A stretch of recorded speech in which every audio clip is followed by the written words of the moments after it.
What's up, guys? Conviction 454 here, and today's video is going to be about a very important topic.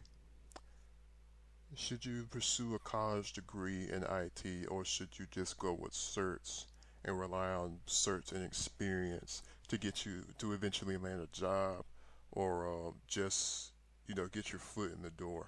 So,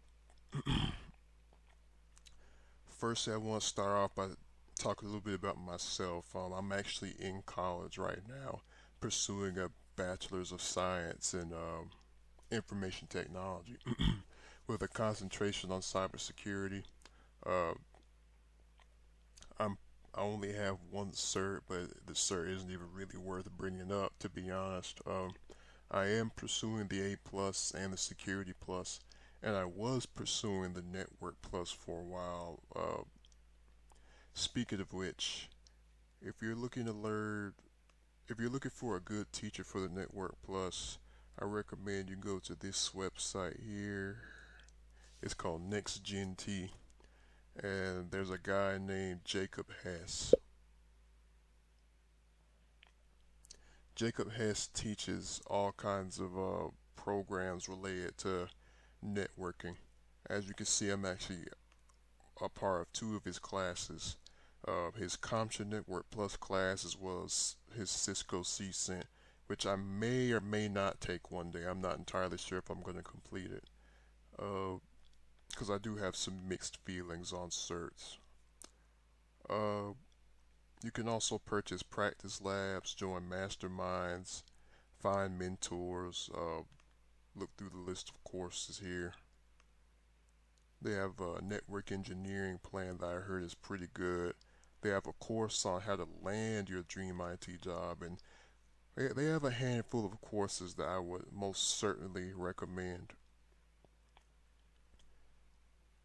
So remember, it's called NextGenT. I'll leave the link in the description.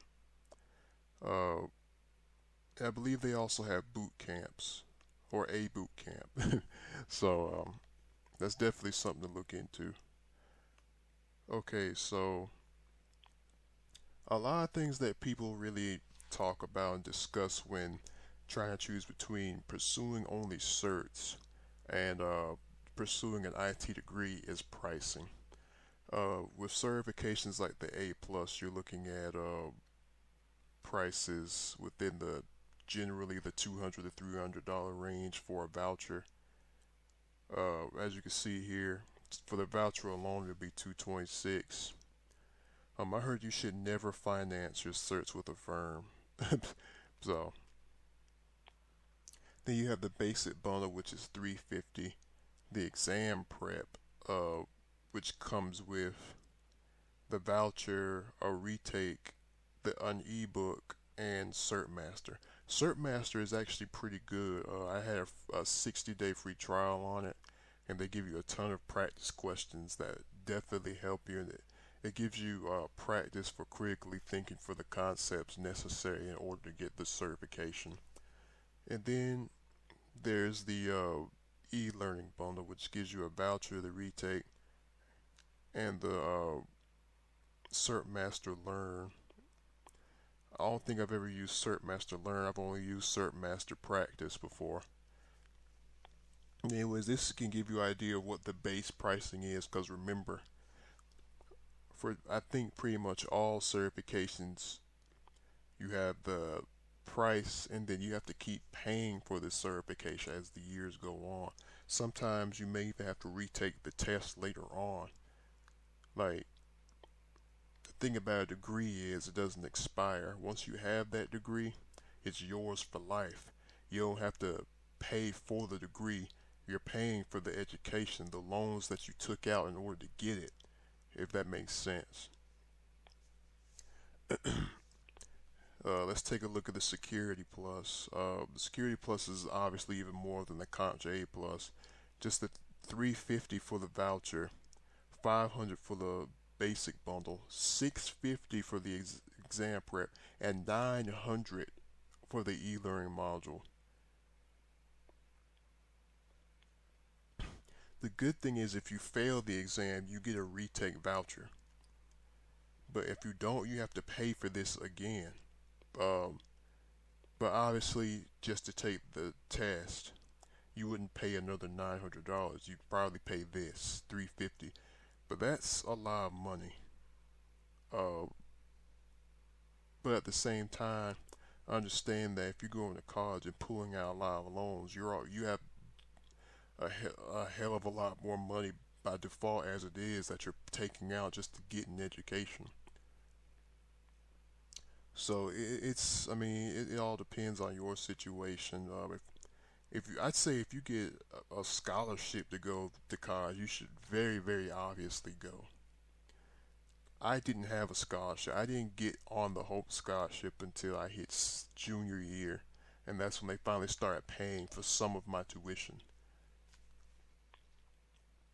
You want to know what my GPA was in high school? I had a 2.5.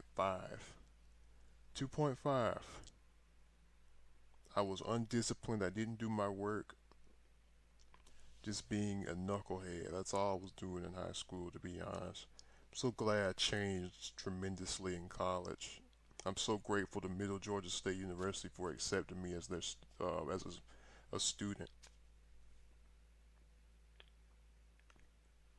And then there's the Network Plus. Less than the Security Plus. You got 330 for the voucher, 450 for the basic bundle, 600 for the exam prep, and 850 for the e-learning bundle. Sorry guys, I'm having some throat pain today. Uh, so yeah, other than pricing, there's also, well, actually, I want to go back to Indeed for this. Yeah, I know I go to Indeed a lot. And we're just going to look up some IT jobs. Ooh, looks like I have a notification. I'll check it later. Just going to look up IT, doesn't really matter where. And we're going to look at some examples of how a degree and certifications are viewed within the industry when it comes to applying for jobs. So let's start with the technical support trainer and let's see some of the things that they require. Uh,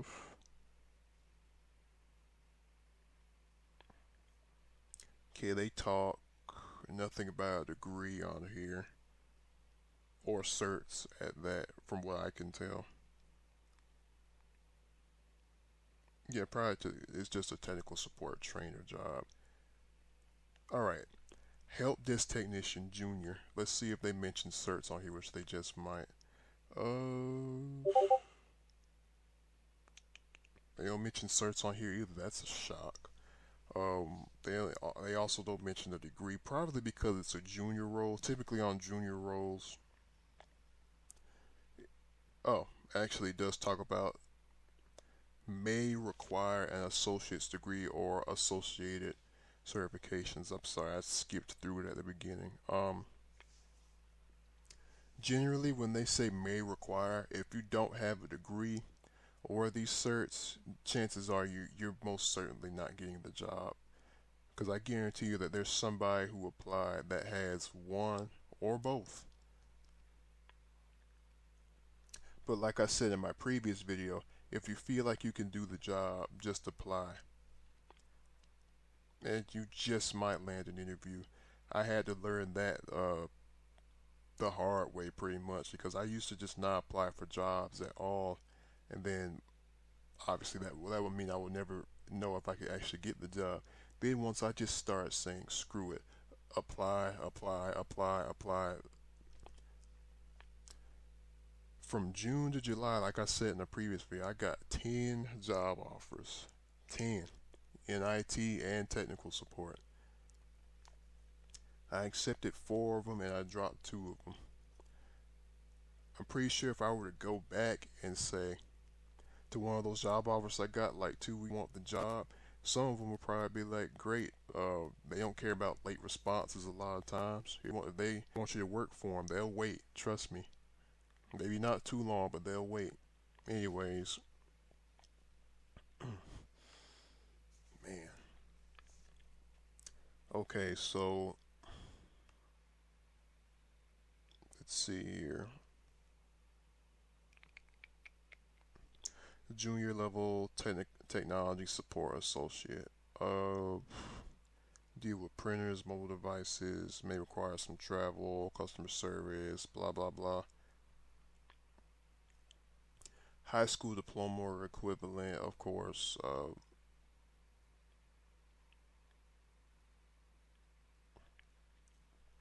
Must be proficient with the current Microsoft Office suite and Windows 10 Professional.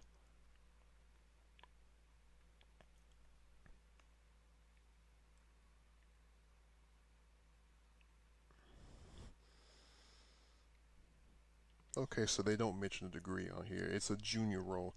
For a lot of junior roles, they shouldn't really be asking for degrees or even certifications in some cases, in my opinion. Doesn't look like they mention any on here. I think this is a pretty good job posting, to be honest. Something that I would consider applying for if it was what I was looking for. Alright, let's see. We'll look at a few more. Help desk specialist. Um, Oftentimes, help desk will require a bachelor's degree or a CompTIA, the CompTIA A plus. Let's see. Yep, bachelor's preferred. When they say, remember why I told you. Whenever they say preferred, if you don't have it, your chances go down by 30% for getting the job. Always remember that. 3 years of experience in IT. If you're applying for a help desk job, 9 times out of 10, you're not going to have 3+ years of experience in IT. That's pretty ignorant, and it isn't remote. Education associate preferred. Remember what I told you about this. If you like, especially on a D, like if they ask, they're probably gonna ask you as soon as you click apply. As a matter of fact, let me just show you. I'll click apply. Boom. How many years of help desk experience do you have? If you put zero, your application is going to be thrown away. If I put anything under associate for this, they're going to throw my application away before it reaches the hiring manager. I think that is ridiculous and absurd. Pretty asinine. Like, it's ridiculous. Okay, I'm getting a little too upset. Alright, just one more. Ah, the typical desktop support technician job post. Healthcare IT. Oh god, this such a small application.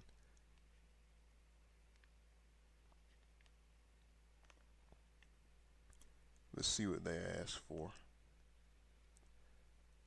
I understand. Yeah, blah blah blah. I want to see if they ask me anything else. Oops, what happened? Yeah, Indeed needs to fix that. Prefer level of method of communication, not a veteran. Ethnic background. I'm clearly black, so I understand. Yes, I agree. Oh, that's it. They didn't ask me for a degree or anything. Weird.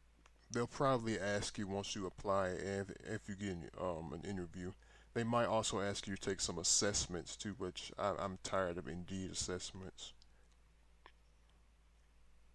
Anyway, I think you guys get the point. A degree is sought out by a lot of companies. Some companies won't even accept you. They won't even read your application if they find out that you don't have a degree prior to reading it, or certs in that way. So, when deciding when to pursue certs or a degree, if you want my personal opinion, if you can get a degree, get one. If you can get certs, pursue them. Have both. Because there's a lot of people in the IT industry that do not have both certifications and a degree. If you have both, employers are going to look at you like you are the best deal that they've seen in their lives. Also, keep in mind that neither one of these alone or together will guarantee you a job. Uh, Now, and a lot of people think that employees tend to lean towards certifications over a degree. That depends on the company, but from what I've seen, generally, if you have a degree, they'll at least consider you. That's that's from my experience anyway. I have neither right now, and I've actually landed some IT jobs. Don't know how. Maybe I stretched the truth a little on my resume. uh, I might have lied saying that I had a degree, but at the same time, I'm graduating in December, so my degree is really close. I've basically already earned it in a sense. But don't ever be afraid to lie because I can't believe I'm saying this right now, but honestly, you might mess around and say you have a degree, and when you actually go to the interview, they may not even ask you for it. They may just give you the benefit of the doubt and say, he went to college, he graduated on this date. I mean, he seems like a pretty good guy, he seems like he has the knowledge, let's hire him. Without you ever telling them the truth about you actually having a degree or not.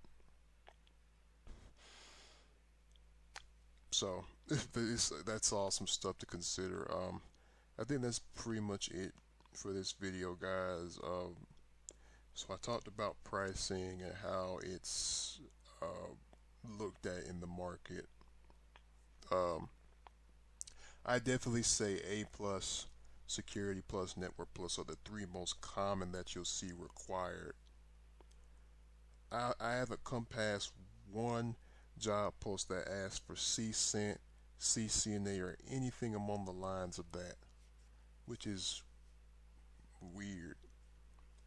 Uh, but yeah, all in all, I say pursue both. You don't necessarily have to go out and get this cert and that cert and that cert and that cert. You don't do that. Focus on your career path and pursue certs that will help you. First of all, gain some hands-on experience. Secondly, learn the materials, and third, make it easier for you to work your job. Uh, Speaking of CCENT or CCNA, let me look up some more information on that. Man, my throat hurts.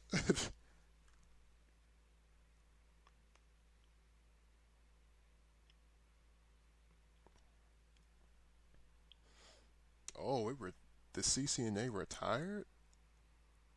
I did not know that. Oh, wow.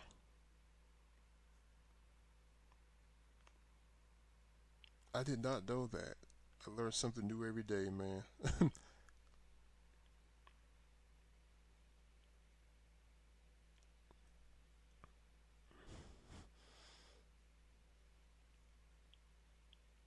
Wow. All right, how about CCENT? Like I said, I honestly don't even know much about Cisco certs. Oh, I think they retired this too. Yep. Wow. I com I completely forgot about that. And you know, I think I watched his video and I still forgot about that. Stupid me. Anyways, yeah, that's gonna be it for this video, guys. As usual, I appreciate you guys watching. Remember, if you can pursue both a college education and certifications for IT, do it. If you can't and you have to choose between one, I say go for the degree, even if it's just an associate's. And then as your financial situation improves, then maybe consider pursuing certs. There's nothing wrong with starting off with certs, but I feel like a degree is a little bit more of a for sure factor than certs. If you're going to pursue certs, go after CompTIA because those are pretty much the most common. Don't go after any Cisco certs or Microsoft certs. At least not to start off with. Start off with CompTIA. That's what I recommend anyway. But anyways, that's going to be it for this video, guys. Thank you for watching. and I will see you in the next one.